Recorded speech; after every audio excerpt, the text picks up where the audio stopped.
চিকিৎসা করতে আসলে তো মানুষের একটা খরচের ব্যাপার থাকে। তো আমাদের দেশে বেশ কিছু মানুষ আছে যে তাদের আর্থিক অবস্থা খারাপ। অনেক সময় ওনারা ভাবেন যে আসলে চিকিৎসা করতে যাব, টাকা কি তো আমার এত পরিমাণ টাকা নাই, আমি কিভাবে চিকিৎসাটা করাবো।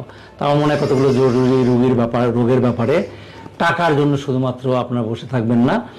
আমার এই প্রতিষ্ঠানে ইতিমধ্যে আপনাদের মাধ্যমে বেশ কিছু পেশেন্ট এসছে যাদেরকে আমরা ট্রিটমেন্ট করছি, মোটামুটি কিছু ডিসকাউন্টও দিয়ে দিই।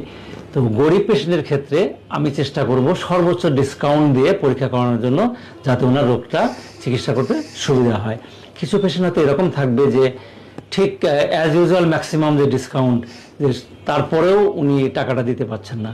সেক্ষেত্রে হয়তো আমি আরেকটু ছাড় দেওয়া হলেও আপনাদের সহযোগিতায় আমার সর্বাধিক ছাড়ে শুধুমাত্র ন্যূনতম খরচটা রেখে হলেও আমি ওনাকে চিকিৎসা করে দিলাম। এবং আমি আরেকটা ঘোষণা দিতে চাই যে একটা পর্যায়ে গিয়ে আমার প্রতিষ্ঠানটা যখন লাভজনকে চলে যাবে, আমার এই প্রতিষ্ঠান থেকে একটি অংশ আমি রাখবো, যে কিছু মানুষকে আমি মান্থলি একটা অ্যামাউন্টের টাকায় ফ্রি চিকিৎসা করার ব্যবস্থা করব। আর অনেকে হয়তো ঢাকা থেকে দূরে থাকেন, অনেক আমাদের দেশে প্রত্যন্ত অঞ্চলে, বা অনেকে বিদেশে আছেন, কিছু ডাক্তারি পরামর্শ দরকার, এই মুহূর্তে ঠিক আসতে পারছেন না। তো আপনারা নিঃসংকোচে নির্দ্বিধায় স্ক্রিনে দেখানো নাম্বারে ফোন করবেন। তো এখানে আমি বিনা পয়সায় এই পরামর্শটা আপনাদেরকে দিয়ে দিব। তো আশা করি এতে আপনারা কিছুটা উপকৃত হবেন।